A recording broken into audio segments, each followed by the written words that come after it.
இறையேசுவிலே பிரியமான சகோதர சகோதரிகளே, உங்கள் எல்லோருக்கும் ஆண்டவராகிய இயேசு கிறிஸ்துவின் பெயரால் காலை வணக்கங்கள் மற்றும் வாழ்த்துக்கள். நான் உங்கள் அகஸ்டின் வேதிகன். இன்று ஜூலை மாதம் 11ஆம் தேதி 2025ஆம் ஆண்டு. ஆண்டவரின் மடியில் 5 நிமிடங்கள். நாம் தியானத்துக்குள்ளே போகிறதுக்கு முன்பாக ஒரு திருப்பாடலை வாசிச்சுட்டு போகலாம். அந்த திருப்பாடல் தான் இன்றைய தியானத்திற்கான மையம். திருப்பாடல் 121. மலைகளை நோக்கி என் கண்களை உயர்த்துகின்றேன், எனக்கு எங்கிருந்து உதவி வரும்? விண்ணையும் மண்ணையும் உண்டாக்கிய ஆண்டவரிடமிருந்து எனக்கு உதவி வரும். அவர் கால் இடராதபடி பார்த்து கொள்வார். உம்மை காக்கும் அவர் உறங்கிவிட மாட்டார். இதோ இஸ்ரேலை காக்கின்றவர் கண் அயர்வதுமில்லை, உறங்குவதுமில்லை.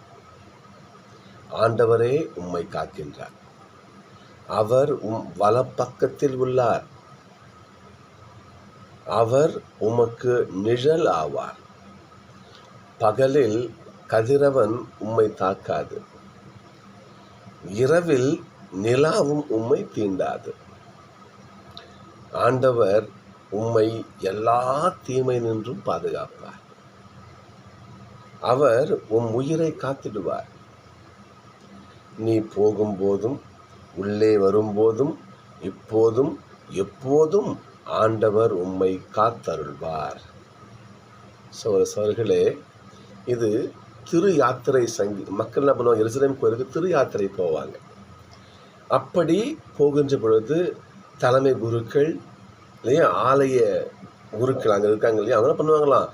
மக்களுக்கு வாழ்த்து சொல்லுகின்ற பொழுது சொல்லுகின்ற திருப்பாடு. ஆண்டவனை பார்த்துக்குவார். நீ வரும்போதும் போகும்போதும் இப்போதும் எப்பொழுதும் இல்லையா ஒன்று பார்த்துக்குவார்.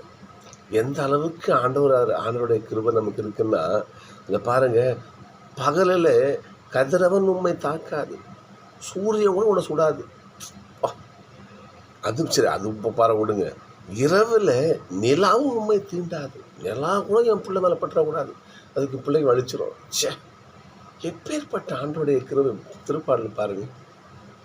இது சொல்லும்போது ஒரு நாட்டுப்புற பாட்டு ஒன்று ஞாபகத்துக்கு வருது. ஒரு தாய் தன் பிள்ளைக்கு தாலாட்டு பாடு. அந்த தூளி யானை ஆடிடு அம்மா பாட்டு பாடுறாங்க தன் குழந்தைக்காக. மாமா அடித்தாரோ மல்லிப்பூ செண்டால, மல்லிப்பூவால் ஒன்று அடிச்சிட்டா அம்மா, எப்பா வலிச்சிடுச்சா உனக்கு இல்லையா? அத்தை அடித்தாலும் அரளிப்பூ செண்டால. அத்தைக்கார குறும்பு பண்ணுவாள்ல, அவன் ஒன்று அரளிப்பூவை கொண்டு ஒன்று அடிச்சிட்டாலா, ஒன்று வலிச்சு போச்சா உனக்கு? மாமா அடித்தானோ மறிக்கொழுந்து செண்டால, சரி மல்லிப்பூ செண்டால சம்திங். அத்தை அடித்தாலும் அரளிப்பூ செண்டால்.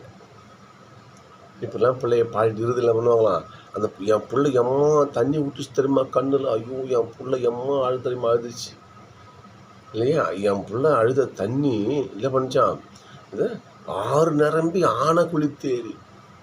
என் பிள்ளை அழுத தண்ணியில் 6 ரொம்பி போச்சு, அதில் யானை குளிச்சுட்டு போயிடுச்சான் இல்லையா? 6 நிரம்பி ஆனை குளித்தேறி, குளம் நிரம்பி குதிரை குளித்தேறி, குளம் நிறைஞ்சி போய் அதில் குதிரை குளிச்சுட்டு போயிடுச்சான். வாழைக்கு பாயும்போது வத்தியதான் கண்ணீர்னு ஒரு பாட்டு.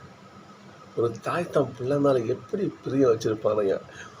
அந்த பிள்ளை ஒரு தொட்டு தண்ணி விட்டுருக்குமா, அந்த தாயோட பாட்டை பாருங்க. நான் தாயோடைய பாசம், கடவுளுடைய பாசத்தை பாருங்க. இங்கே நீ போகும்போதும் வரும்போதும் நான் அவனை பாதுகாப்பேன்.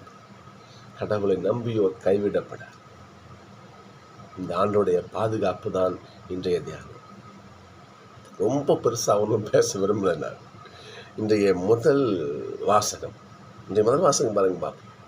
யோசேப்பு எகிப்தில் இருக்கார். யோசேப்பு என்ன பண்ணுறாரு? போய் உங்கள் அப்பாவை கூப்பிட்டு வா. அப்போ தான் என்ன பண்ணுவாங்க, உங்களை விடுவேன் ஒரு. அப்போ என்ன பண்ணுறாரு? பெஞ்சமினை கூப்பிட்றாரு, அப்பாவை கூப்பிட்றாரு. அப்போ ஒரு செய்து அப்போ பரவன் வண்டி அனுப்புகிறாரு, இவங்களை கூட்டிகிட்டு வராங்க. அப்பாவை பார்த்து என்ன பண்ணுறாரு? போயிடுச்சு உச்சி முகந்து அவர் கட்டி அழுத்து அழுகிறார்.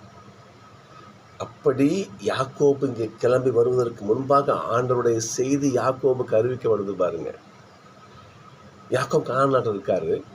அப்படி அவர் அங்கே இருக்கின்ற பொழுது ஆண்டவருடைய செய்தி பாருங்க, யாக்கோபு நீ எகிப்துக்கு போகிறத கண்டு பயப்படாத, நீ தைரியமாக என்ன பண்ண, எகிப்துக்கு போ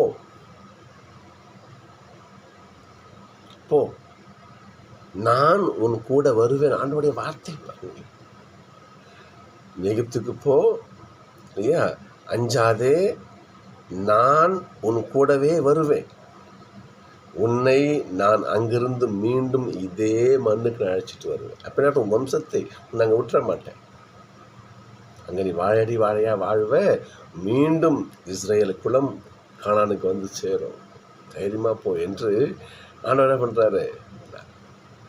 நீ சுத்த போன நினச்சிவான் பிள்ளை யோசிப்பான், அங்கே தான் இருக்கிறான், அவன் உன் கண்களை மூட நீ இறப்பாய், அந்த பாக்கியம் உனக்கு கிடைக்கும், உன் பிள்ளை உசுவானதான் போ என்று ஆண்டவருடைய பாதுகாப்பு பாருங்க. இப்போ தைரியமாக போ. கடவுளை நம்பி போகிறவங்களுக்கு என்னையா கஷ்டம்? கடவுளை நம்பியோர் கைவிடப்படாது. இன்றைக்கு நற்செய்தி பாருங்க பார்ப்பேன். இன்னைக்கு அப்புறமா நற்செய்தி சிலர்களுக்கு நீங்கள் என்ன பண்ணுங்க, தைரியமாக போங்க. எசப்படைய வார்த்தை, என்னை முன்னிட்டு உங்களை பண்ணுவாங்க, ஜெயிலில் போடுவாங்க, வழக்காட மண்டலத்துக்குள்ள நிறுத்துவாங்க, உங்களை அடிப்பாங்க, சித்திரவதை பண்ணுவாங்க. ஆனால் அங்கு என்ன பேசணும் என்ன செய்யணும் என்பதை பற்றி நீங்கள் கவலைப்படாதீங்க. உங்களுக்கு தூய ஆவியானவர் உடனிருந்து வழிநடத்துவார். கடவுள் உங்கள் கூடவே இருப்பார், பயப்படாதீங்க என்று ஆண்டவர் உடனே அன்னைக்கு பழைய ஏற்பாட்டில் பாருங்க பார்ப்போம். யாக்கோபுக்கு ஆண்டவர் ஒருத்தர் வாக்குறுதி, நான் உனக்கு கூட எகிப்துக்கு வருவேன், நான் கூட இருப்பேன். புதிய ஏற்பாட்டில் பாருங்க பார்ப்போம், ஆண்டு சொல்கிறார், நான் உங்கள் கூட ஆவியானவர் கூட இருப்பார், தூய ஆவியான உங்க கூட வந்து வழி நடத்துவார், தைரியமாக இருங்க. என்றால் நீங்கள் என்னை நம்பியவர்கள், கடவுளை நம்பியோ கைவிடப்படார்.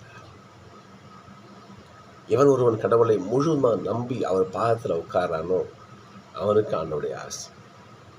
நம்ம திருப்பாடு வாசியம் இல்லை, 120 வாசியம் நம்ம 121, போகும்பொழுதும் பாதுகாப்பு, வரும்பொழுதும் பாதுகாப்பு, இப்பொழுதும் பாதுகாப்பு, எப்பொழுதும் பாதுகாப்பு. பகலில் சூரியனும் ஒன்றும் பண்ணாது, இரவு எல்லாம் ஒன்றும் பண்ணாது, இல்லையா? உனக்கு கடவுள் முன்னும் பின்னும் உள்ளும் புறம் வந்து உன்னை பாதுகாப்பார். இது என்ன சொல்லுங்க பார்ப்போம். கடவுளை நம்புவோம், முழு பாதுகாப்பையும் பெறுவோம். ஒரு பழமொழி சொல்லுவாங்க, கொண்டவன் கூட இருந்தால் கூரை ஏறி சண்டை போடலான்னு சொல்லுவாங்க.